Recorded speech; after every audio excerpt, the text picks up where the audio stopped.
नमस्कार, the week of show देख रहे हैं आप और मैं हूं आपके साथ प्रभात पांडे। एक नजर डालते हैं हफ्ते भर की तमाम बड़ी खबरों की में।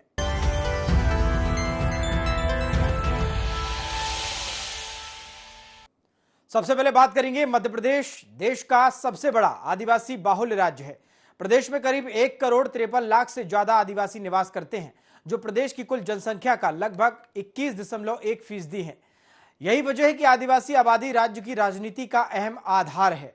प्रदेश की 47 विधानसभा सीटें अनुसूचित जनजाति के लिए आरक्षित हैं, यानी हर चौथा विधायक आदिवासी समुदाय से आता है। यही वजह है कि चाहे सत्ता में हो या विपक्ष में, हर पार्टी की रणनीति का केंद्र बिंदु आदिवासी वोट बैंक ही होता है। कांग्रेस आदिवासियों के नाम पर सरकार को घेर रही है, तो भाजपा आदिवासी हितों की रक्षा और विकास के वादे गिना रही है। इसी पर देखिए ये खास रिपोर्ट। मध्य प्रदेश देश का सबसे बड़ा आदिवासी बाहुल्य राज्य है। प्रदेश में करीब 1,53,00,000 से ज्यादा आदिवासी निवास करते हैं, जो प्रदेश की कुल जनसंख्या का लगभग 21.1% हिस्सा है। यही वजह है कि आदिवासी आबादी राज्य की राजनीति का अहम आधार है। प्रदेश की 47 विधानसभा सीटें अनुसूचित जनजाति के लिए आरक्षित हैं, यानी हर चौथा विधायक आदिवासी समुदाय से आता है। यही वजह है कि चाहे सत्ता में हो या विपक्ष में, हर पार्टी की रणनीति का केंद्र बिंदु आदिवासी वोट बैंक ही होता है। कांग्रेस आदिवासियों के नाम पर सरकार को घेर रही है, तो भाजपा आदिवासी हितों की रक्षा और विकास के वादे गिना रही है। मध्य प्रदेश विधानसभा मानसून सत्र के 6वें दिन आदिवासियों के मुद्दे पर पक्ष विपक्ष आमने सामने दिखे। कांग्रेस ने जहां वन अधिकार पट्टों के निरस्तीकरण का मुद्दा बनाकर सरकार पर हमला किया, तो वहीं बीजेपी सरकार ने पलटवार करते हुए कहा कि सबसे ज्यादा पट्टे उन्होंने बांटे और बारिश में किसी को बेदखल नहीं किया जाएगा। नेता प्रतिपक्ष उमंग सिंघार का आरोप, सरकार ने 3.5 लाख वन अधिकार पट्टे निरस्त किए। आदिवासियों से जबरन छीनी जा रही है जमीन। आदिवासी समुदाय के साथ हो रहा सिस्टमैटिक अन्याय। कांग्रेस ने सदन में दर्ज कराया विरोध। कांग्रेस विधायक जयवर्धन सिंह ने किया समर्थन। कई लाख पट्टे पड़े पूरे आदिवासियों के, अन्य समाज के पूरे प्रदेश में, सरकार देना नहीं चाहती। सुप्रीम कोर्ट ने स्पष्ट कहा कि 2006 के बाद पट्टे के पहले के पट्टे दिए जाना चाहिए, लेकिन सरकार सिर्फ लॉलीपॉप देना चाहती है आदिवासियों को, अन्य समाज को, लेकिन पट्टे नहीं देना चाहती। वहीं नेता प्रतिपक्ष उमंग सिंघार के आरोपों का मुख्यमंत्री डॉक्टर मोहन यादव ने जवाब दिया। उन्होंने कहा कि हमारी सरकार आदिवासियों के हक की सबसे बड़ी संरक्षक है। बीजेपी सरकार के कार्यकाल में अब तक सबसे ज्यादा 26,500 वन अधिकार पट्टे वितरित किए गए हैं। हम सुनिश्चित कर रहे हैं कि बारिश के मौसम में किसी भी आदिवासी को विस्थापित न किया जाए।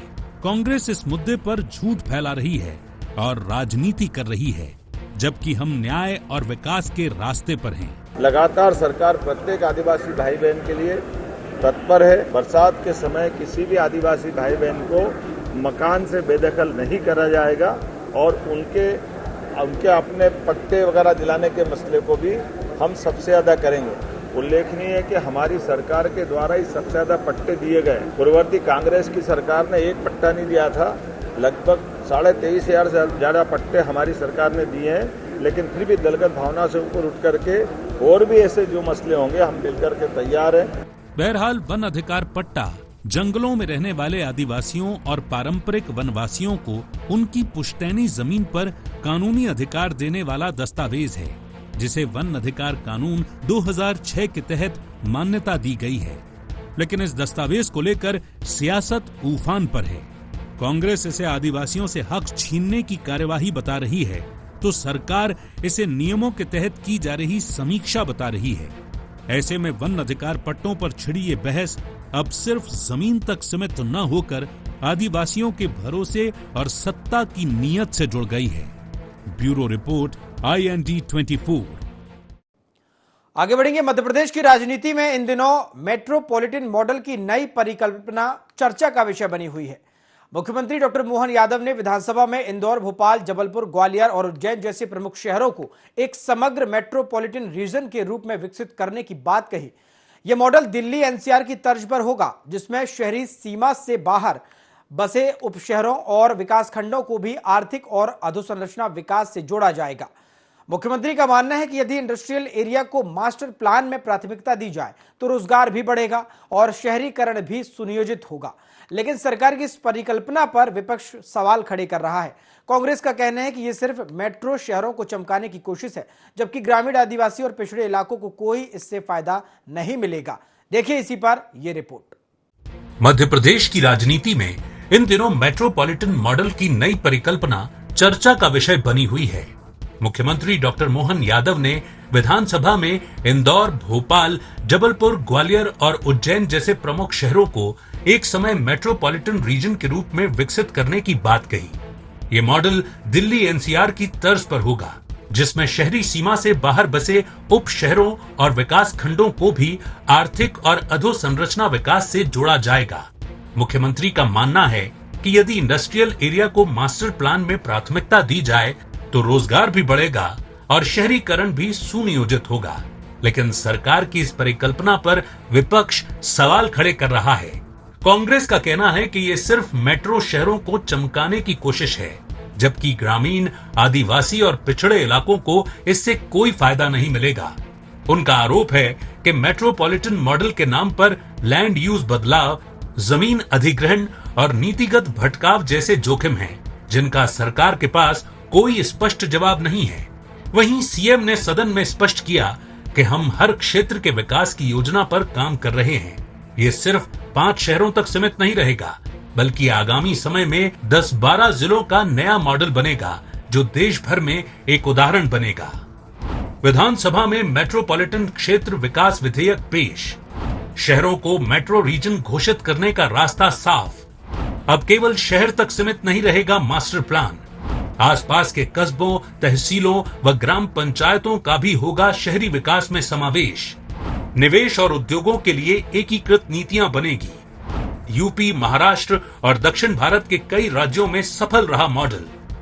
हम भी कल का हमारा मेट्रो शहर कैसा, हम भी मद्रास की बराबरी करेंगे, मुंबई की बराबरी करेंगे। तो हम अभी से प्लानिंग कर रहे हैं, सड़कों की प्लानिंग, पानी की प्लानिंग, ट्रांसपोर्टेशन की प्लानिंग, इन्वेस्टमेंट की प्लानिंग, रोजगार की प्लानिंग, एनवायरनमेंट की प्लानिंग, ये सब प्लानिंग का हिस्सा होगा इस metropolitan region planning and development act के माध्यम से। एनसीआर की तर्ज पर ही मेट्रोपॉलिटन सिटी के विधेयक पास होने के बाद एक बहुत बड़े एरिया में हमें ज़मीन की उपलब्धता भी सुनिश्चित होगी और बड़े निवेश और उससे निश्चित रूप से रोजगार के अवसर बढ़ेंगे। डॉक्टर मोहन यादव जी की सरकार ने इस दिशा में कदम उठाया है।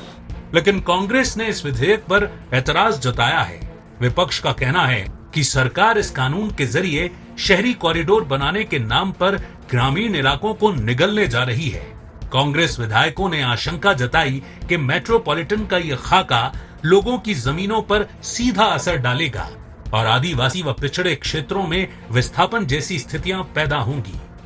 हम बात कर रहे हैं भोपाल महानगर की, लेकिन उसी भोपाल जो हमारी राजधानी है, वहाँ पिछले 20 साल से भाजपा सरकार मास्टर प्लान नहीं ले पाई है। तो फिर हम कैसे यहाँ का महानगर बनाएंगे भोपाल को, जबकि भोपाल के विकास पे हमें साधन होना चाहिए है।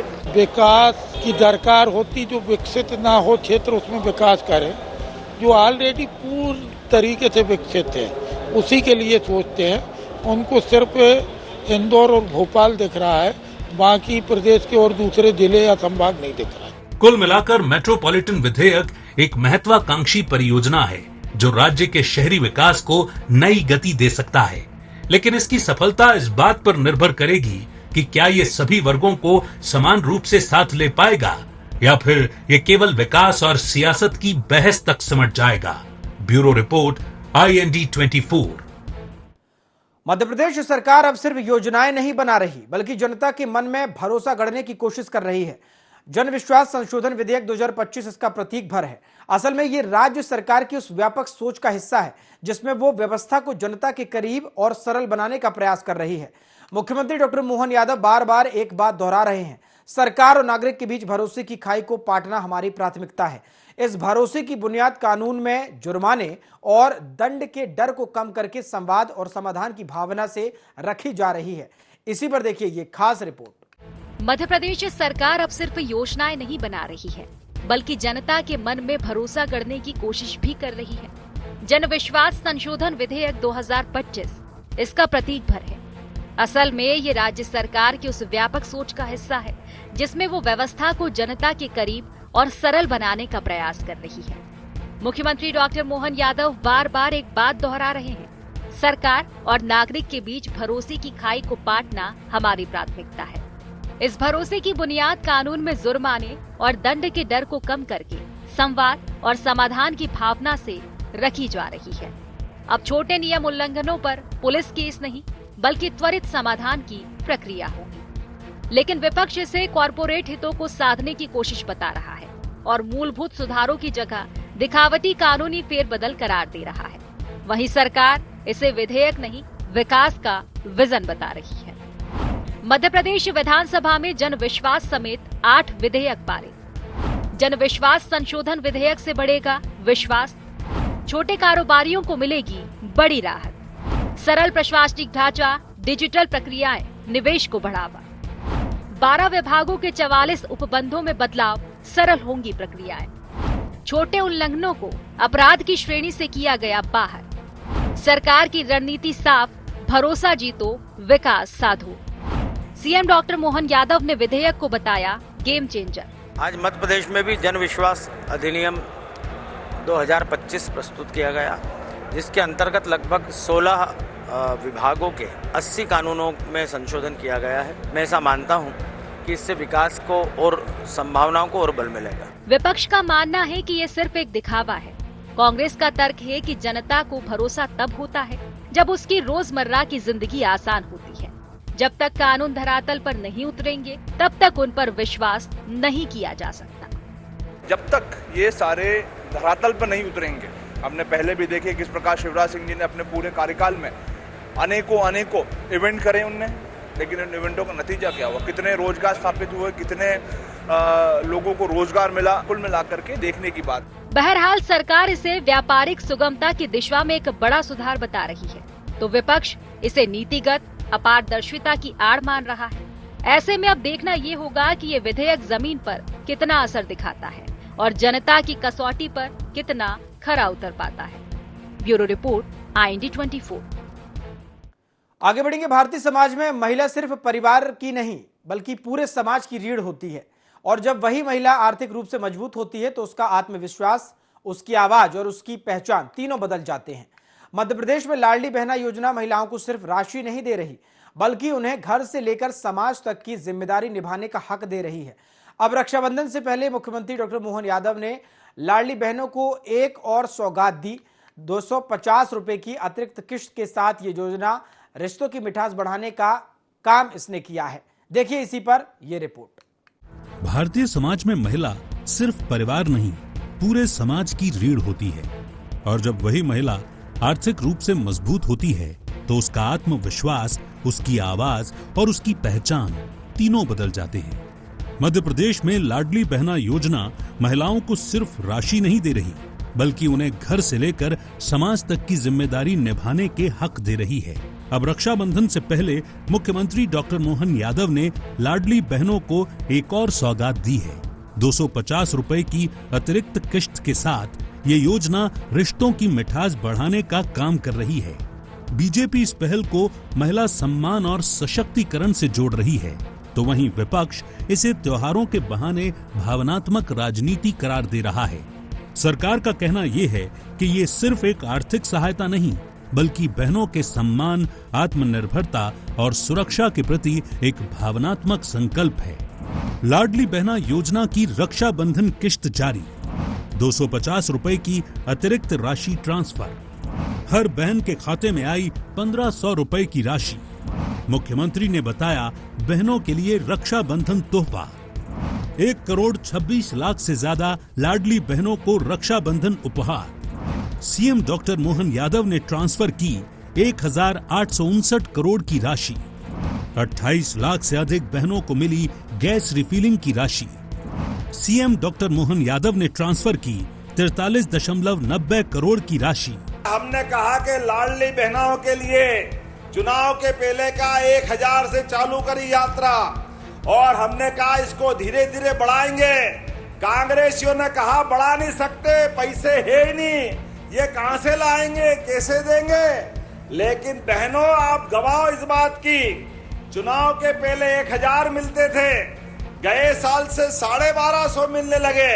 जोरदार अभिनंदन करो, ये हमारी बहनों के प्रति प्रतिबद्धता है और हमने कहा था और बढ़ाएंगे। ये हमारा आपका संबंध परमात्मा की दया से जीवन भर रहे इस भावना के साथ। जोरदार अभिनंदन करो अपने 1500 रुपए के लिए। अभी 1500 तो आपको अभी मिल ही रहे, लेकिन जैसे ही दिवाली गई और हमारे लिए भाई दूज आई, भाई दूज से 1500 रुपया महीना सभी बहनों के खाते में आता रहेगा लगातार। 2028 तक 3000 रुपया महीना बहनों के खाते में आएगा, 3000 रुपया महीना। वहीं कांग्रेस इसे चुनावी गिफ्ट पॉलिटिक्स बता रही है। विपक्ष का कहना है कि यदि सरकार सचमुच बहनों की भलाई चाहती है तो अपने वादे के मुताबिक लाडली बहना योजना की राशि हर महीने 3000 रुपए दे। 250 रुपए में तो 250 ग्राम मिठाई भी नहीं आती। ऐसे में महिलाएं अपने आप को ठगा सा महसूस कर रही हैं। ताज्जुब ये है कि मैं पिछली बार भी देखा कि 1000 रुपए की बात होती है, 1250 हुआ है। इस बार उन्होंने 250 रुपए मिठाई के नाम पर भी देने की बात कर ली, सगुन के देंगे। तब तो ये हो गया कि 250 ग्राम मिठाई दे रहे हैं और 1250 रुपए दे रहे हैं, अपना वादा पूरा नहीं कर रहे हैं। कांग्रेस पार्टी की मांग है कि जो वादा किया है उस वादे को पूरा करना चाहिए। बहरहाल लाडली बहना योजना मध्य प्रदेश की राजनीति में एक स्थायी चुनावी चेहरा बन चुकी है। इस रक्षाबंधन किश्त के साथ भाजपा एक बार फिर बहनों के जरिए जन विश्वास मजबूत करना चाहती है। वहीं कांग्रेस इसे मुद्दों से ध्यान भटकाने की रणनीति मान रही है। अब देखना ये होगा कि मोहन सरकार की सौगात राजनीति जमीन पर कितना असर छोड़ती है। Bureau report IND 24। चलिए आगे बढ़ेंगे। देश की शान तिरंगा सिर्फ रंगों का मेल नहीं, ये क्रांति की कहानी, कुर्बानी की मिसाल और आजादी की सबसे खूबसूरत पहचान है। जब ये लहराता है तो उसकी हर फड़फड़ाहट में हम वंदे मातरम की गूंज हमें सुनाई देती है। अब ये तिरंगा हर घर तक पहुंचे, यही मकसद लेकर भारतीय जनता पार्टी ने प्रदेश में हर घर तिरंगा अभियान की शुरुआत की। भाजपा इसे राष्ट्रीय चेतना का उत्सव बता रही है तो कांग्रेस कह रही है कि तिरंगा सबका है, ना तो उसे राजनीतिक रंग देना चाहिए और ना ही राजनीतिक ब्रांडिंग का हिस्सा बनाना चाहिए। लेकिन बीजेपी चाहती है कि 10 से 15 अगस्त तक हर घर तिरंगा लहराया जाए। इसी पर देखिए ये खास रिपोर्ट। देश की शान तिरंगा सिर्फ रंगों का मेल नहीं, ये क्रांति की कहानी, कुर्बानी की मिसाल और आजादी की सबसे खूबसूरत पहचान है। जब ये लहराता है तो उसकी हर फड़फड़ाहट में हमें वंदे मातरम की गूंज सुनाई देती है। अब ये तिरंगा हर घर तक पहुंचे, यही मकसद लेकर भारतीय जनता पार्टी ने प्रदेश में हर घर तिरंगा अभियान की शुरुआत की है। भाजपा इसे राष्ट्रीय चेतना का उत्सव बता रही है तो कांग्रेस कह रही है कि तिरंगा सबका है, ना तो उसे राजनीतिक रंग देना चाहिए और न राजनीतिक ब्रांडिंग का हिस्सा बनाना चाहिए। लेकिन बीजेपी चाहती है कि 10 से 15 अगस्त तक हर घर पर तिरंगा लहराए। हर घर तिरंगा, हर घर स्वच्छता अभियान, स्वतंत्रता का उत्सव स्वच्छता के संग theme. CM doctor Mohan Yadav ने की अपील, हर घर तिरंगा अभियान को उत्सव की तरह मनाया जाए। प्रदेश के हर घर में लहराए तिरंगा।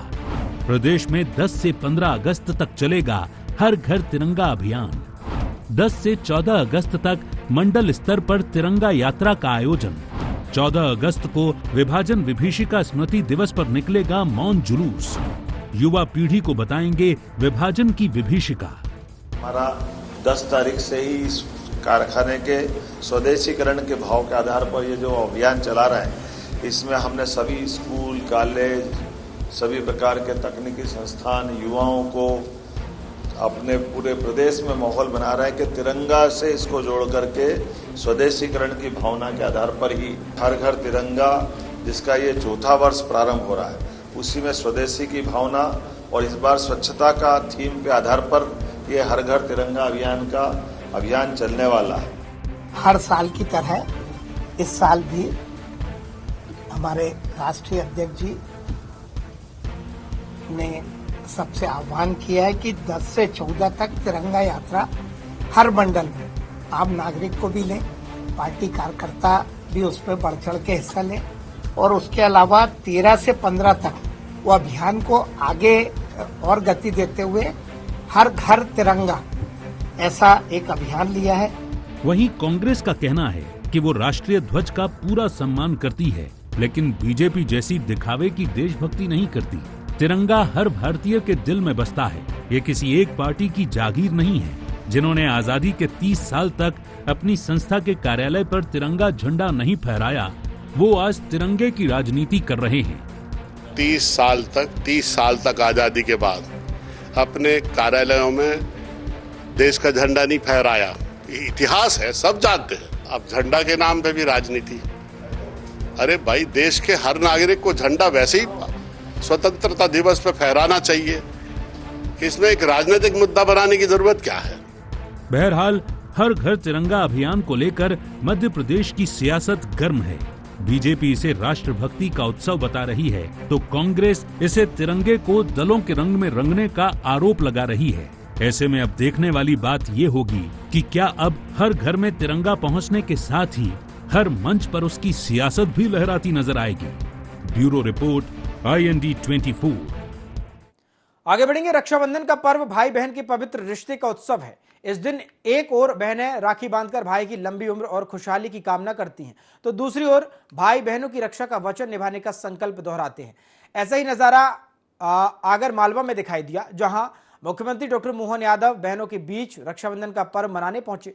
राखी और मिठाई के साथ खुशियों का माहौल था, लेकिन इस सांस्कृतिक मंच से सियासी तीर भी चले। मुख्यमंत्री डॉक्टर मोहन यादव ने कांग्रेस पर निशाना साधते हुए कहा कि लाडली बहना योजना की राशि पर सवाल उठाकर विपक्ष बहनों के अधिकार पर चोट कर रहा है। इसी पर देखिए ये खास रिपोर्ट। रक्षाबंधन का पर्व भाई बहन के पवित्र रिश्ते का उत्सव है। इस दिन एक ओर बहनें राखी बांधकर भाई की लंबी उम्र और खुशहाली की कामना करती हैं, तो दूसरी ओर भाई बहनों की रक्षा का वचन निभाने का संकल्प दोहराते हैं। ऐसा ही नजारा आज मालवा में दिखा, जहां मुख्यमंत्री डॉक्टर मोहन यादव बहनों के बीच रक्षाबंधन का पर्व मना रहे थे। राखी और मिठाई के साथ खुशियों का माहौल था, लेकिन इस सांस्कृतिक मंच से सियासी तीर भी चल गए। मुख्यमंत्री डॉक्टर मोहन यादव ने कांग्रेस पर निशाना साधते हुए कहा कि लाडली बहना योजना की राशि पर सवाल उठाकर विपक्ष बहनों के अधिकार पर चोट कर रहा है।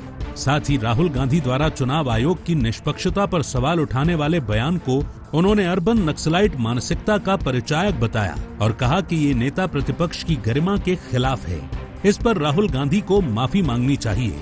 हालांकि कांग्रेस ने सीएम के बयानों पर कड़ी आपत्ति जताई और रक्षाबंधन जैसे सामाजिक मंच का राजनीतिक इस्तेमाल का आरोप लगाया, तो बीजेपी ने पलटवार करते हुए कहा कि कांग्रेस के नेताओं को लोकतंत्र पर विश्वास नहीं है। आगर मालवा में बहनों संग सीएम ने मनाया रक्षाबंधन। लाडली बहना योजना पर सवालों पर कांग्रेस को घेरा। बहनों को सम्मान और सशक्तिकरण से कांग्रेस को तकलीफ।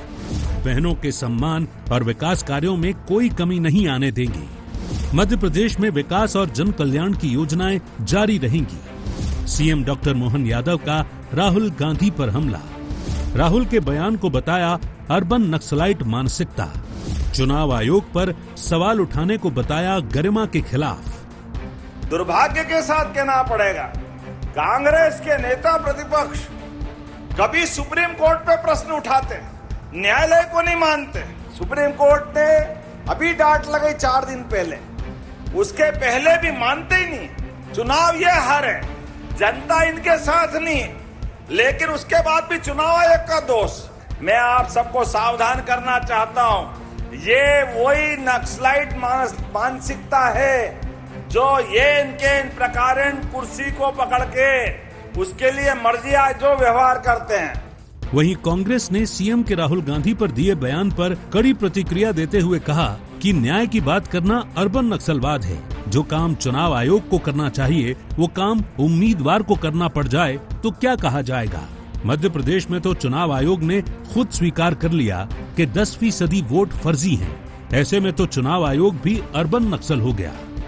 मध्य प्रदेश में चुनाव आयोग खुद कह रहा है कि 10% वोट उसके जो है फर्जी मतदाता रजिस्टर्ड है। तो चुनाव आयोग भी मध्य प्रदेश में जो है अर्बन नक्सल हो गया। न्याय की बात करना, जो काम चुनाव आयोग को करना चाहिए, अगर वो काम उम्मीदवार को करना पड़ जाए।